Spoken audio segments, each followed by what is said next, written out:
Boa noite. O Ministério das Comunicações publicou em abril deste ano portaria com a relação dos 349 municípios que vão ter o sinal analógico de televisão desligado em 2017. O agrupamento de Recife, que conta com 14 cidades, terá o sinal analógico desligado em 26 de julho. Entre os municípios dessa relação estão Olinda, Paulista, Jaboatão e a própria capital. Para realizar a transição, é necessário que as emissoras disponham do novo transmissor, um equipamento que custa caro e põe em alerta principalmente as emissoras públicas que precisam de prazos longos para licitações e a compra. A TV Pernambuco e a TVU ainda não digitalizaram o sinal. No programa de hoje, vamos saber exatamente como andam os processos nessas emissoras, mas também discutir sobre os novos rumos da TV digital no Brasil.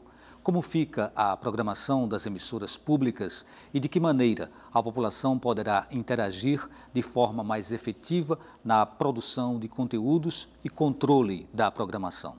Como fazer para aproveitar o velho televisor de tubo? Quais os suportes necessários para transformá-lo em aparelho digital? Essas questões estão na pauta do Opinião Pernambuco de hoje, que traz para o debate Carlos Ferraz, professor de Tecnologia da Informação da UFPE, José Mário Austrégésilo, diretor do Núcleo de TV e Rádio Universitárias, Guido Bianchi, diretor da TV Pernambuco. Bem, sejam bem-vindos ao programa. E vamos começar entendendo exatamente o que é essa TV digital, em que sentido ela difere, Carlos, da TV analógica? Bom, a grande diferença está no que é mais propagado, que é a questão da qualidade. E qualidade eu posso falar de uma maneira bem geral, não é só o que hoje as pessoas estão vendo, né, na linha da qualidade da imagem e do som, que de fato faz uma grande diferença. Mas a gente também tem o que poderíamos chamar de novidades em relação ao que se tem hoje na TV analógica, né? Que não permite, exatamente pelo fato de que agora a gente passa a transmitir bits. E se nós transmitimos bits, nós transmitimos dados, nós transmitimos imagens de muito melhor qualidade, porque elas são comprimidas e transmitidas, áudio de melhor qualidade e, inclusive, aplicações de software que podem, então, executar nos aparelhos quando lá elas chegam. E aí, então, a gente tem, além do que eu já disse, qualidade de imagem e de som, a gente tem 3 outras grandes novidades, né, que seriam a multiprogramação, ou seja, você usar a mesma banda, né, a mesma faixa de transmissão, você conseguir transmitir mais de um programa ao mesmo tempo, né? Então, um exemplo é, em vez da gente ter aqui, nesse mesmo horário aqui na TVU, em vez da gente ter um único programa, as pessoas teriam uma diversidade maior, poderiam escolher entre vários programas através dessa transmissão. Um outro é justamente porque agora se comprime, né, os dados, a gente consegue entregar com qualidade esse sinal de TV nos dispositivos móveis, sejam os celulares, sejam os tablets, com a mesma qualidade que a gente tem nos aparelhos de TV. E outra que foi uma grande promessa, e infelizmente essa aí tá um pouco parada, que é a questão da interatividade, que no fundo seria aí sim o grande diferencial, né? As pessoas de fato poderem interagir com a TV, né? Terem uma forma de dar algum tipo de retorno, como as pessoas cada vez mais gostam. Mas nos dias de hoje elas fazem essa interatividade usando a internet ou fazendo uma ligação telefônica, mandando um SMS ou usando o WhatsApp agora, né? Mas a pessoa poderia muito bem fazer isso através do seu próprio controle remoto, né? Interagindo ali com a TV, dando algum tipo de retorno, né? Num programa como esse aqui, por exemplo, de debate. A gente teria essa interatividade, seria muito bom. Ok, você acabou pincelando sobre vários pontos que a gente deve aprofundar durante o programa. E aí eu vou para Zé Mário. Zé Mário, já faz um tempinho que a gente ouve falar em TV digital, não é? E, assim, a gente vem de um modelo, que é um modelo que já está colocado aqui no Brasil desde a década de 60, aliás, desde a década de 50, né? Nos anos 50 começa no Brasil e aqui no Nordeste, em Pernambuco, chega em 60. A gente estava muito acostumado àquele modelo. É preciso se reinventar para essa televisão que está chegando aí, Zé Mário? É preciso que a televisão seja capaz, a televisão digital, ela tem um grande desafio que foi mais ou menos pincelado aqui pelo nosso professor em vários pontos, que é conquistar novos públicos. O televisor, o povo antigamente, a minha televisão lá de casa é colorida. O meu televisor, a cores, ele morre. Ele é com aquelas características só, ele morre. Ele passa a ser um outro equipamento que ainda não tem um nome específico.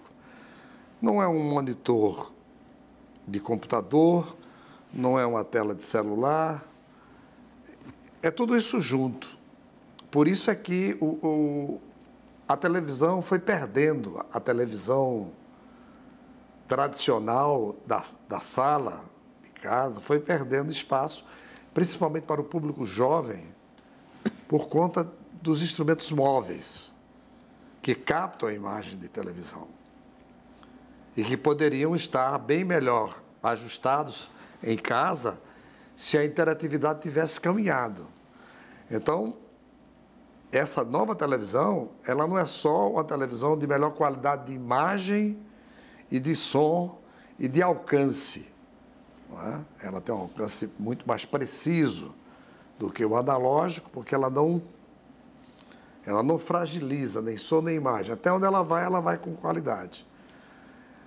Mas isso satisfaz a um público que se reduziu muito, aquele público sentado em casa, nas cadeiras ou nas poltronas, ou até deitado numa cama, de frente para um aparelho que ainda é um televisor, mas que com a televisão digital ele terá grandes condições de se modificar, de criar outras opções de interação com esse telespectador.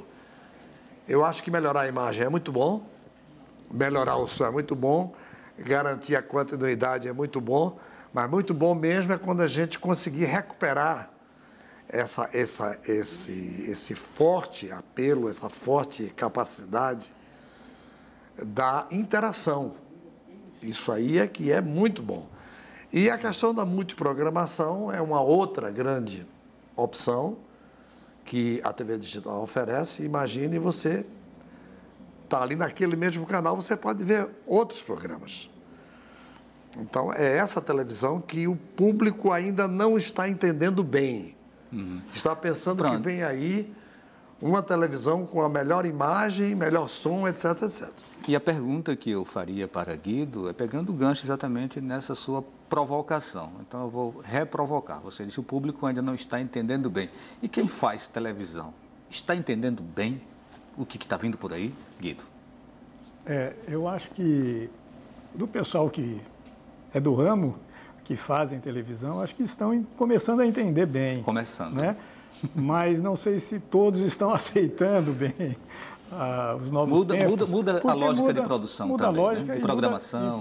E a digitalização, a tecnologia, está permitindo uma futura mudança de cultura, do consumo da informação e da produção da informação. Então, os paradigmas vão cair, né? Dentro da nossa área da comunicação, no que se refere especificamente à radiodifusão, e uma nova etapa, né, da radiodifusão vai surgir, já está surgindo. Agora, essa questão da digitalização, esse aspecto técnico da qualidade do som e da imagem, ele ainda é um grande atrativo, né? Goethe dizia que os olhos, né, a visão é a alma, é a janela da nossa alma, né? E é um grande atrativo. Realmente, as pessoas têm desejo de ter uma tela grande em casa, né, para assistir aquilo que lhe interessa, né, para se informar, ou para se educar, etc. e tal, e para se entreter. E a tela grande, com qualidade, ela é um sucesso no mundo, inclusive nos países que já estão com a digitalização avançada, como o caso do Japão, que hoje no Japão já é qualidade 4K. Né? Todo o Japão, todos os receptores já são 4K. Lá já se discute a qualidade 8K, que o professor Carlos pode até detalhar melhor, que é uma ultra, né, alta definição. E é um sucesso. As pessoas querem essa tela grande. Agora, com essas características que já foram ditas, né? Que permite a interatividade, permite a prestação de serviço, quer dizer, é quase que um grande computador, ou é um celular gigante, não sei como é que a gente poderia chamar, mas que converge a transmissão de produtos audiovisuais on demand, quer dizer, que já estão estocados, que você seleciona e assiste a hora que quiser aquele produto audiovisual que você queira assistir, não exatamente dentro da lógica da programação linear, que tem horário, que tem dia de exibição, né? Então, vai mudar essa cultura do modo de fazer e do modo de assistir televisão. Carlos, é para se orgulhar desse momento que a gente está vivendo com o advento da TV digital, ou nós estamos muito atrasados nesse processo, a vanguarda está lá na frente, nós já estamos obsoletos? Qual é a tua relação entre o princípio, o presente e o futuro dessa questão da TV digital? Na verdade, do ponto de vista tecnológico, é de se orgulhar e muito. O nosso problema, infelizmente, como sempre, aqui no Brasil, é um problema mais processual, né? O processo ele é muito lento aqui no país. Mas, do ponto de vista tecnológico, hoje a gente ainda pode dizer que nós temos o melhor sistema de TV digital do mundo. Com exceção do fato de que a gente ainda não tem a TV 4K, né, em larga escala, a gente até já produz, a gente até já teria condições de transmitir. Claro que os aparelhos 4K ainda são caros e não há uma transmissão em larga escala, o que não justificaria fazer uma compra agora. Mas a gente tem sim um sistema de TV que é o melhor do mundo. A grosso modo, para facilitar o entendimento das pessoas, um sistema de TV digital ele é uma espécie de um Lego. É um conjunto de pecinhas que você vai encaixando e tenta produzir aquela melhor figura. E o nosso Lego aqui, nós fomos competentes de encontrar as melhores caixinhas, né? A caixinha que faz a transmissão, a caixinha que faz a codificação. Por exemplo, o Brasil foi o primeiro a adotar o padrão MPEG-4 ou H264, para fazer a compressão das imagens e do som, o primeiro no mundo, né? Antes disso, os outros países utilizavam o padrão MPEG-2. O próprio Japão, né? Até mesmo o Japão, né? Então, erroneamente, as pessoas divulgam que o Brasil adotou o sistema japonês. Não, a gente adotou uma das caixinhas do sistema japonês. E nós fomos além dos japoneses em algumas outras caixinhas. Então, a gente tem muito o que se orgulhar. Algum outro país já segue essa tecnologia? Todo mundo agora está seguindo. Era um processo natural, né? Quando eu digo a gente falha no processo, mas é claro que na partida, pelo menos, a gente foi competente de dizer, não, a tendência é essa aqui, vamos logo partir por aqui. E aí, 2, 3 anos depois, os outros países começaram a se adaptar, porque basicamente, de novo, é quase que uma troca de caixinha, né? de uma pecinha, na verdade, né? Você troca uma pecinha, bota outra, desde que ela seja compatível, né? Você tira uma e bota outra. A gente não precisou fazer isso, né? Porque nós já, desde a partida, a gente veio com um sistema realmente muito bom.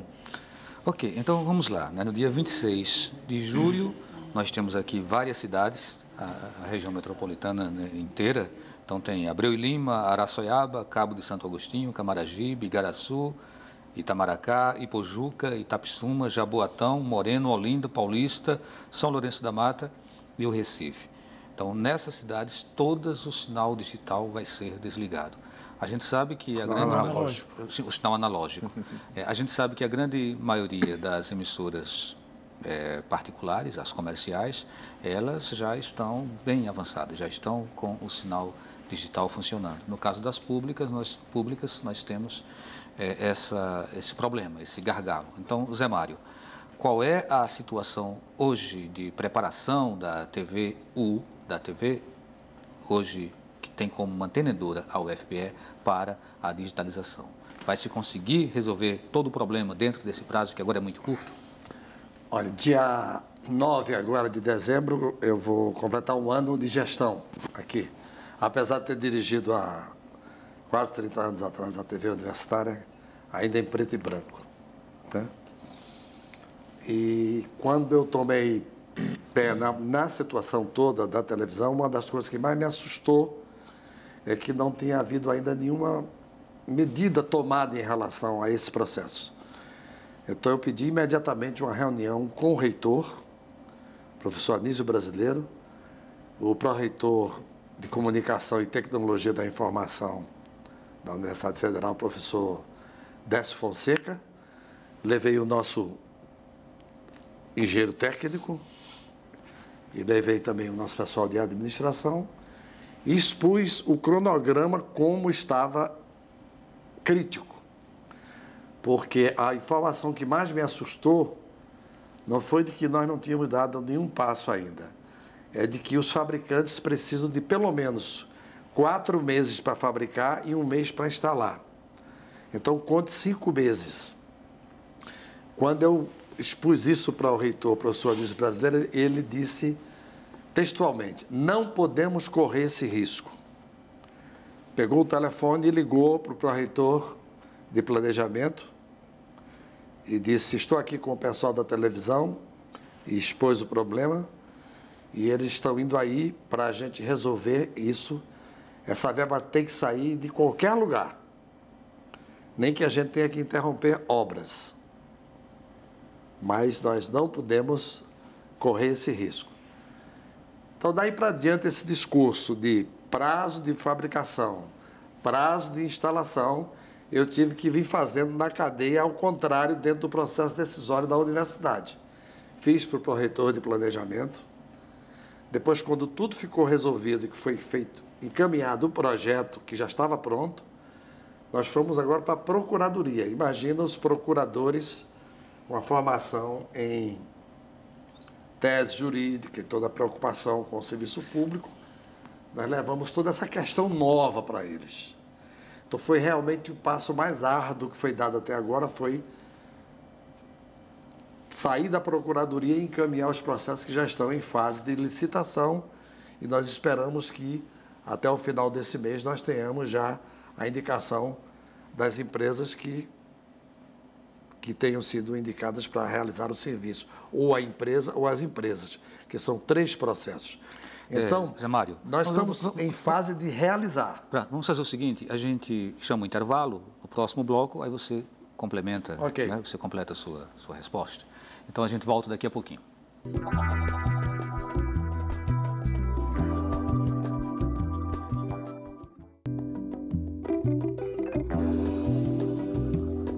O Opinião Pernambuco está de volta com o tema digitalização da TV. Participam Carlos Ferraz, professor de Tecnologia da Informação da UFPE, José Mário Austrégésilo, diretor do Núcleo de TV e Rádios Universitárias, Guido Bianchi, diretor da TV Pernambuco.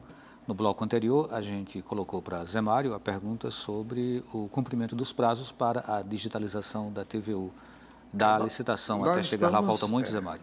Nós estamos, a cada dia, o diálogo aqui com os nossos administradores internos do núcleo é cada dia um round, porque o nosso prazo, nós estamos andando. Processo através da Procuradoria, termo de referência, licitações, etc., divulgação do processo licitatório, e nós estamos esperando que até o final de novembro a gente tenha decidido quem foi ou quais foram as empresas vencedoras para instalar, porque é o receptor e o transmissor. Nós temos que ter um receptor de satélite digital, de imagem digital, e um transmissor digital. Os equipamentos de captação todos já estão resolvidos? Nós, na parte de emissão, mesa de controle, esse estúdio mesmo, essa câmera que está nos enquadrando agora, ela está perfeitamente de acordo com as novas exigências da digitalização. Ok, vamos, Guido Bianchi, a situação da TV Pernambuco. A TV Pernambuco tem uma situação muito diferente da TV universitária pela sua característica, né? pela sua natureza, vamos dizer assim. Porque a geradora é em Caruaru, não é aqui na região metropolitana. Aqui em Olinda tem uma retransmissora, é um canal de retransmissão, que também vence o prazo analógico em julho de 2017. Mas as retransmissoras só podem ser digitalizadas a partir da digitalização da geradora. Ela não tem como transmitir um sinal digital sem ser geradora, né? Ela é uma retransmissora desse sinal. Então, no caso de Caruaru, o prazo é final de 2018. Mas por ser uma geradora de uma rede de retransmissoras, precisa ser digitalizada o mais rápido possível, né? Para poder, na sequência, digitalizar as retransmissoras. A TV Pernambuco, na sua origem, tinha 82 retransmissoras. Era uma malha, né, muito capilarizada no estado, de retransmissão. Mas, ao longo de décadas, foi se perdendo, né? Foi sendo sucateado o seu parque técnico, não houve a devida atenção ao longo de décadas e hoje se chegou a uma situação muito difícil do ponto de vista técnico. Com essa situação de instabilidade financeira, o governo diz não tem dinheiro para isso, não tem dinheiro para aquilo, está faltando, está escasso. Você acha que isso pode comprometer esses prazos? Ou... Não, sem dúvida. Acho que de 2014, quando começou a EPC, a Empresa Pernambuco de Comunicação, a gerir a TV Pernambuco, então passou a ter vida própria enquanto empresa pública, né? Também houve um agravamento do quadro econômico e financeiro do Brasil, do mundo, do Brasil e em Pernambuco. E isso é um fator que agrava muito as condições, né? A gente tem feito diversos exercícios de configurações distintas para a digitalização, para permitir que a gente consiga captar os recursos, para poder garantir a digitalização da geradora o mais rápido possível, porque na sequência vem as retransmissoras, que, ao nosso ver, esse número de 82, 84 retransmissoras e outorgas da origem da TV Pernambuco deverá cair, né? Deverá cair para 15, 17, entre 15 e 17 retransmissoras, porque é inviável financeiramente não só digitalizar esse conjunto de retransmissoras, como também dar manutenção para esse conjunto de retransmissoras, né?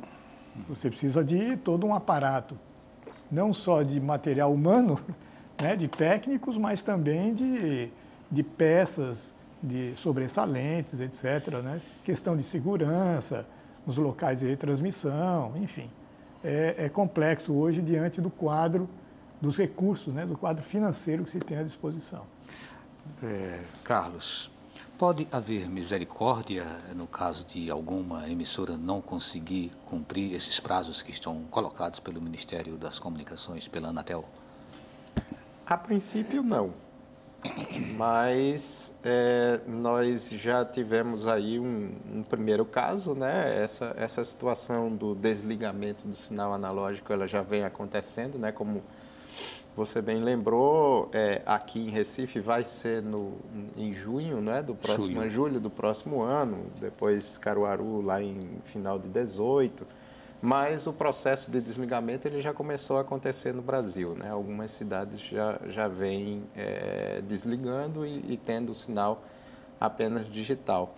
E nós, no mês passado, acabamos de passar por uma situação de mini misericórdia, digamos assim, né, que foi Brasília, né, que tinha um prazo para fazer o desligamento e, por alguma razão, aí realmente eu não consegui entender muito bem por que um prazo tão curto, o prazo foi adiado por uma semana. Né, e aí agora realmente Brasília está só com a TV digital.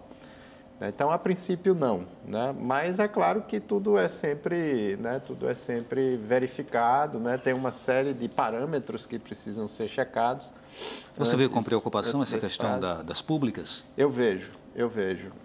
Porque caso, de fato, não haja misericórdia,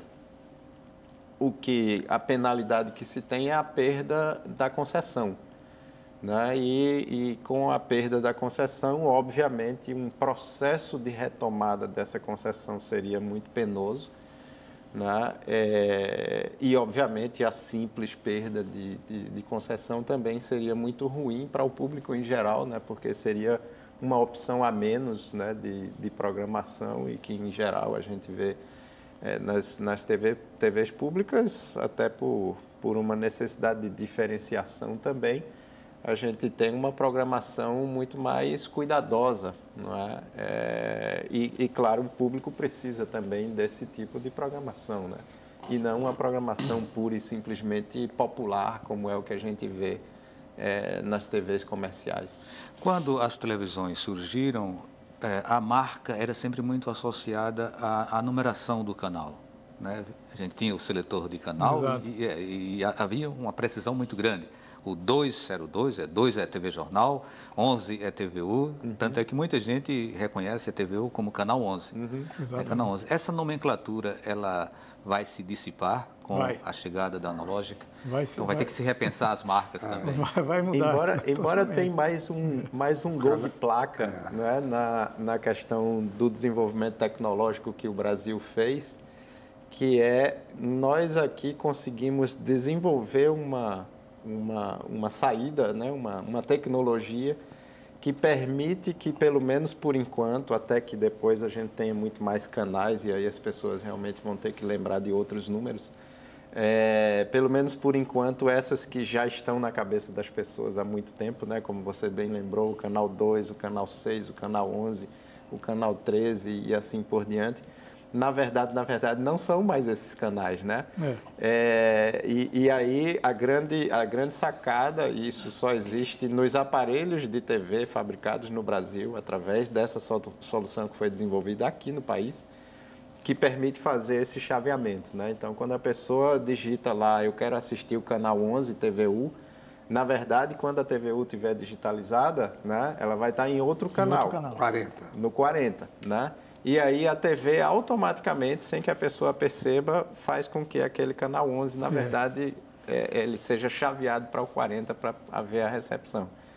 Foi mais um gol aí da nossa tecnologia. A faixa do espectro, que vai do canal 2 ao canal 13, vai ser utilizado pelos dispositivos móveis. Isso, né? Pelo 4G. Pelo 4G.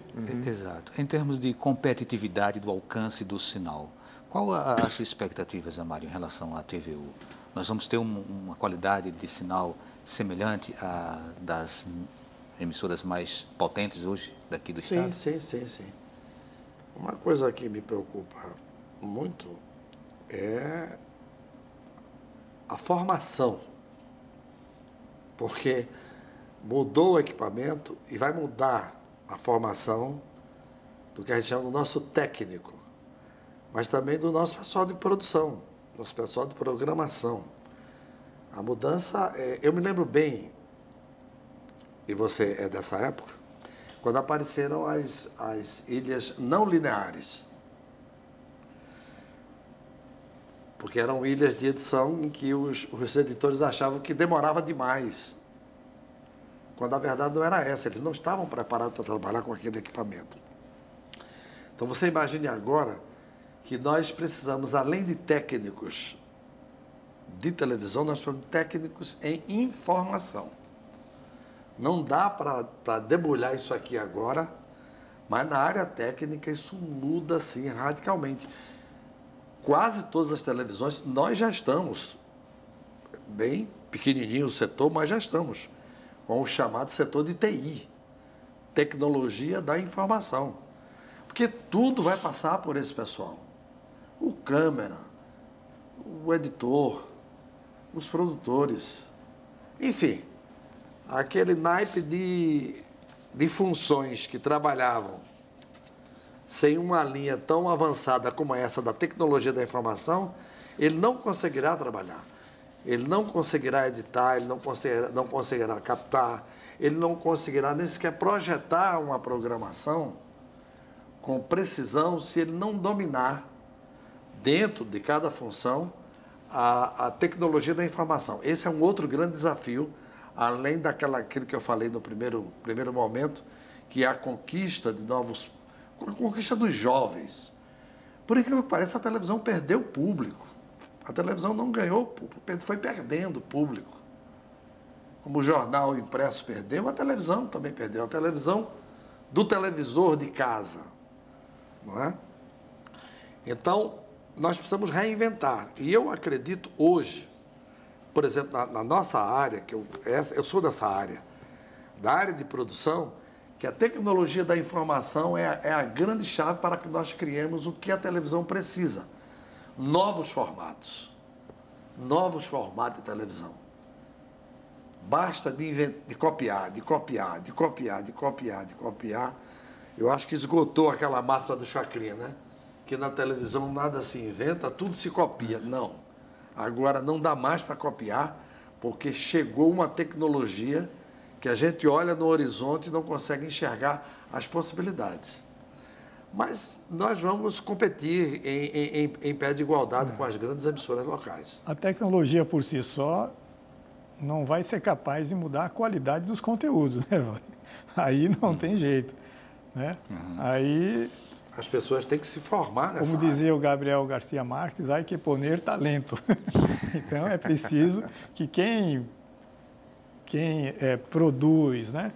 Quem dirige, quem roteiriza, quer dizer, as pessoas, né? Os técnicos, os fotógrafos, né? Esse pessoal é chamado hoje também a repensar a linguagem, a repensar, né, o produto final, né, independente dela ter se tornado digital. Né? Agora, a imagem digital, ela, por exemplo, chega a produzir, né, a necessidade de os fabricantes de produtos de maquiagem para a televisão e para terem que desenvolveram hoje produtos de maquiagem diferenciados por conta da qualidade ser mais detalhada da imagem. Né? Em relação a essa estética que você coloca, de certa forma a gente já tem visto um grande salto na qualidade de conteúdos que vêm sendo realizados para a televisão. Inclusive se coloca com um padrão cinematográfico. Séries para a televisão hoje levam em consideração um extremo cuidado com a direção de arte, com a fotografia, com textura. O enquadramento já deixou de ser o 4x3 e já entra num aspecto de 16:9, mais próximo do cinema também. Então a gente já vê muitas coisas. Agora, realmente, como vocês colocam, questões que têm que ser descobertas ainda daqui para frente. Mas tem um ponto que eu queria voltar para você, Guido, em relação à EBC. A EBC, que é a geradora de conteúdos para as emissoras na TV públicas. Brasil. TV Brasil. A TV Brasil, que é essa geradora, né, que é vinculada à EBC. Então, até onde vai o grau de responsabilidade, não da TV Brasil, mas da própria EBC, em relação a essa digitalização das transmissoras? O governo está preocupado com isso também? Ele vai estender a mão ou está cada um por si e Deus por todos? Vê só, o processo de digitalização da radiodifusão no Brasil se iniciou lá em 2006, né? 2007. Mas a lei que foi parida em 2006, né? E a iniciativa que o governo federal teve, por exemplo, para ter uma fonte de recursos para o financiamento da digitalização, o financiamento das emissoras, o financiamento dos fabricantes de receptores, porque o público precisa comprar o aparelho digital, né? Para ter uma imagem digital. O set box permite captar o sinal, mas a resolução da tela continua do analógico, né? Com a limitação de linhas, né? E a solução encontrada foi uma linha de financiamento pelo BNDES. Essa linha de financiamento pelo BNDES não conseguiu financiar nenhuma emissora, nem mesmo as privadas, nem mesmo as comerciais, né? Muito menos as públicas, que na verdade deveria ter tido uma linha de financiamento e um olhar diferenciado para o parque de emissoras públicas, para garantir as fontes de financiamento para essa digitalização. Eu encontrei no congresso da SET, que é a Sociedade de Engenharia e Televisão, recentemente, o ministro da época, que foi o Hélio Costa, né, que foi o ministro das Comunicações, quando foi aprovada a lei, né, da digitalização, falei com ele sobre esse aspecto, né? Que foi uma falha do processo, não ter garantido o financiamento público, principalmente para as emissoras públicas. E ele disse, olha, Guido, aquela linha de financiamento do BNDES foi feito para quem não precisa, quem não precisava. Então foi criado para quem não precisava, por isso que não resolveu problema nenhum. E está 1 ano e meio fechada essa linha de financiamento. Não acredito que vai ser reaberta a linha, né? Então estou sendo muito cético porque numa conjuntura ainda com mais dificuldades, que atinge inclusive o próprio BNDES, a dificuldade é essa, realmente é financiamento para garantir o investimento na modernização do parque técnico. Quando você fez a sua primeira explanação, Carlos, lá no começo do programa, você, de certa forma, estava tentando chamar a atenção para a transmediação da televisão, né, para usar um termo muito em voga. Então, necessariamente, hoje, a televisão ela vai ter que dialogar com outros formatos. Não é? Como você pensa esse diálogo? Olha, o próprio Guido estava falando aqui e você também, não é? Falando da questão da aproximação com o cinema. Hoje a gente tem o 16:9 e tal. Mas esse é um lado que, se por um lado a gente vê isso, obviamente, sendo um atrativo, né? As pessoas tendo, de fato, acesso a uma imagem muito melhor, de maior amplitude e tudo mais. Por outro lado, continua sendo meio que a televisão correndo atrás do cinema, né? O cinema vai lá na frente, a televisão daqui a pouco tenta se aproximar, o cinema tem que correr de novo. Agora, por exemplo, o cinema é 16:10, não mais 16:9, porque a televisão chegou no 16:9. Mas eu acho que onde a televisão poderia se diferenciar, por exemplo, no cinema, o cinema 3D ele faz um grande sucesso. Na televisão não fez e não fará, até que se tenha o desenvolvimento da tecnologia que permita a gente assistir televisão 3D sem precisar dos óculos. Exato. E isso vai demorar bastante. Embora que tecnologicamente já foi desenvolvido no Japão, mas ainda vai demorar muito a se transformar num produto realmente viável comercialmente. Então, eu acho que essa questão da interatividade, em que você, de fato, pode até influenciar no conteúdo, né?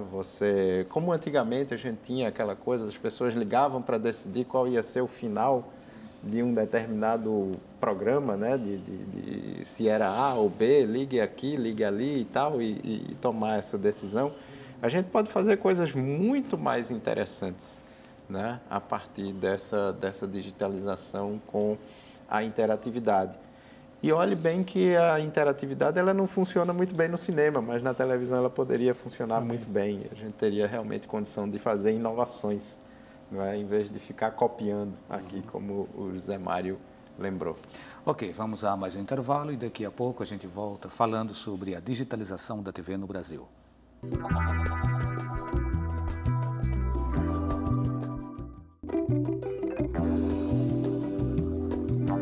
O Opinião Pernambuco está de volta com o tema Digitalização da TV. Participam Carlos Ferraz, professor de Tecnologia da Informação da UFPE, José Mário Austregésilo, diretor do Núcleo de TV e Rádios Universitárias, Guido Bianchi, diretor da TV Pernambuco. Bem, vamos dando prosseguimento aqui ao nosso programa e aprofundar um pouco mais essa discussão em torno da proximidade entre televisão e internet, né? Televisão dentro da internet, internet dentro da televisão, até onde continua sendo televisão, ou seja, tem várias coisas aí que a gente pode refletir sobre. Você, Zé Mário. Não, eu diria que a internet foi quem nos roubou muitos telespectadores. E agora, quando a gente entra digitalmente no ar, a gente entra na internet. Então, nós temos que ir buscar esse público das redes sociais. Você imagina que você pode capitanear e você pode puxar todas essas redes sociais para a televisão, porque nós teremos diante de nós um computador para trabalhar, não mais um televisor. Então, a internet, que fez com que um grande público se afastasse para o YouTube, Uma série de programas que você tem hoje na internet, a televisão digital vai buscá-la como a grande aliada. Essa vai ser a grande aliada, porque estamos indissociáveis agora, como disse o professor, estamos juntos. Estamos juntos e a fazer programas juntos. Na medida que você fizer um programa para a televisão, como nós chamávamos, nós estamos fazendo um programa para a internet. Nós estamos na internet. De certa forma, já existe um pouco esse diálogo, né? Talvez se falte descobrir outros caminhos. O horizonte é enorme. Outros caminhos. Porque hoje você já produz conteúdo para a televisão, disponibiliza no YouTube, você disponibiliza via Facebook, ou seja, já há esse diálogo. Como você vê isso, Guido? Que outros passos a gente pode dar? Eu vejo que não existe uma situação de exclusão. Acho que um veículo não exclui o outro, eles se complementam. Agora, eles se reposicionam. É o caso da mídia impressa. A mídia impressa não desapareceu no mundo até hoje. Em que pese, por exemplo, que em Nova York, 70 anos atrás, tinha 15 periódicos, hoje tem 2, mas não desaparece, né? Então, eles se complementam. O rádio não desapareceu, né? O rádio tem quantos anos já? 100 anos? Não sei quantos. Então, não, eles se reposicionam. A televisão e a internet, um não anula o outro, mas tem que se reinventar. A televisão vai ter que se reinventar, porque a internet é uma nova... A internet generalizando, né? Ali tem multiplataformas, o professor pode até descrever melhor, e nessas multiplataformas, a televisão vai ter que, essa que nós conhecemos, vai ter que se encaixar ali dentro, né? Vai ter que se fazer ver, né? Ser vista ali dentro. Mas não é apenas a repetição da sua programação nas outras plataformas, porque tem uma mudança de linguagem, tem uma especificidade estética, inclusive. Então, não basta simplesmente pegar aquela programação da televisão, que é digital, e que agora entra num dispositivo digital e naquela plataforma exibido.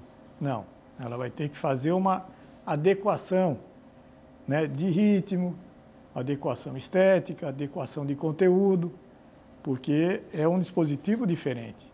Assistir num celular, numa telinha desse tamanho, qualquer produto audiovisual é diferente de assistir numa tela de 50 polegadas, né? São situações, inclusive, de ambiente diferentes.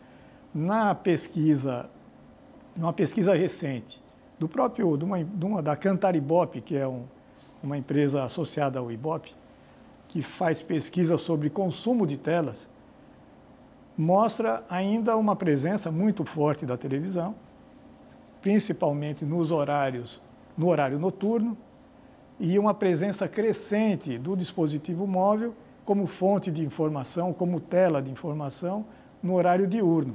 Quer dizer, está tirando um pouco da audiência do rádio, está tirando um pouco da audiência da TV, mas vão se reorganizando, né, dentro desse ambiente da difusão. Conteúdo Netflix é um conteúdo que está no celular, mas está também no aparelho de televisão. Né? Ele está no monitor da televisão, um monitor smart que tem uma conexão com a internet. Isso é televisão? Bom, se a gente for tirar pelo que a gente está acabando de conversar aqui, vamos dizer que sim, né? Porque no fundo tá tudo misturado, né? Como se costuma dizer aí. Está tudo misturado. Eu diria que as coisas, tudo é uma questão de conveniência. Não é? Então, o que interessa para o público... Conveniência e convergência. O que interessa para o público é ter acesso a um conteúdo. Se esse conteúdo é um conteúdo que já foi gravado e você tem a liberdade de assistir a hora que quer, por conveniência, isso é muito bom em alguns momentos. Em outros momentos, eu diria que ninguém fica muito satisfeito em ter a notícia de ontem assistida hoje. Exato. Ou em assistir o jogo de futebol amanhã. Já sabendo o resultado. Né? Já sabendo do resultado. Então, eu acho que aí, por exemplo, é onde a televisão hoje ela se diferencia bastante. Hoje e por algum tempo. Né? Como a internet, pelo menos para nós aqui no Brasil, ela ainda tem uma velocidade relativamente baixa, a gente ainda não consegue fazer a transmissão ao vivo pela internet com essa qualidade que nós temos nas telas das TVs grandes, né? Então, o Netflix ele consegue transmitir em qualidade de alta definição e tal, mas isso porque está lá pré-gravado e aí eles têm toda uma tecnologia por trás que permite que mesmo com um acesso à internet que ainda de velocidade relativamente baixa, a gente consegue ter esse conteúdo em alta definição. Mas se o Netflix fosse tentar fazer uma transmissão ao vivo, nós, hoje, pelo menos aqui no Brasil, nós não iríamos receber, pelo menos na média, a gente não iria receber com qualidade.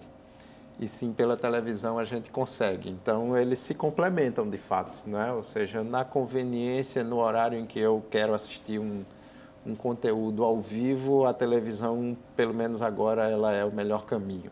Se eu quero assistir um outro conteúdo com liberdade de horário, né, e de alta definição, assim como é a televisão, eu vou para o Netflix, eu vou para o YouTube ou qualquer outro aplicativo, né, porque são nada mais, nada menos do que aplicativos, né, que estão instalados lá nas TVs, que, como o Zé Mário lembrou aqui, a TV de hoje, nesse padrão smart. Por que smart? Né? Justamente porque tem ali processadores, né? Porque tem ali software, ou seja, são computadores de fato, né? Não são mais naquele formato que a gente estava acostumado, mas tudo hoje é um computador, né? A gente tem os smartwatches, toda a linha smart, né? Nós temos os nossos celulares, né? Smartphones, nós temos os nossos relógios agora já inteligentes, smartwatches, nós temos as nossas TVs, smart TVs, né? Ok, nós temos 2 minutos. Eu acho que a gente poderia falar muito ainda sobre a produção do conteúdo, né? Como produzir esse conteúdo e como também você disputar dessa fatia que se abre a partir do momento em que você tem uma tecnologia semelhante a um padrão internacional. Mas só temos 2 minutos e aí para as considerações finais. Se vocês puderem fazer alguma conexão com isso que eu coloquei agora, tudo bem. Se não, fiquem à vontade. Eu gostaria só de observar o seguinte. A internet de qualidade precisa de banda larga para você poder navegar, né? E isso custa, porque não é um direito, né, público ter acesso à banda larga, ter acesso ao sinal digital. Mas deveria ser? Eu creio que sim, que deveria ser, deveria estar disponibilizado. Mas ele não é. Ele é um produto, né, comercial e custa caro. A TV aberta, ela é gratuita, pelo menos no seu custo mensal, né? Não se paga por ela. E nessa realidade social e socioeconômica que nós vivemos, ela tem esse grande diferencial. Agora, fazer a TV digital, com multiprogramação, tem um outro custo também para as TVs, porque tem a banda larga do satélite, etc. Então, se entra num universo de valores realmente muito distinto. Então, o que é bom realmente sai caro. Zé Mário, palavras econômicas para encerrar. Eu quero encerrar agradecendo o convite e dizer a todos que estão nos assistindo que no dia 22 de novembro, esta TV Universitária, Canal 11, futuro Canal 40, estará completando 48 anos de existência. É a primeira emissora educativa do Brasil. Portanto, vamos vê-la em sinal digital no próximo ano. Carlos? Bom, eu sou sempre um otimista, né?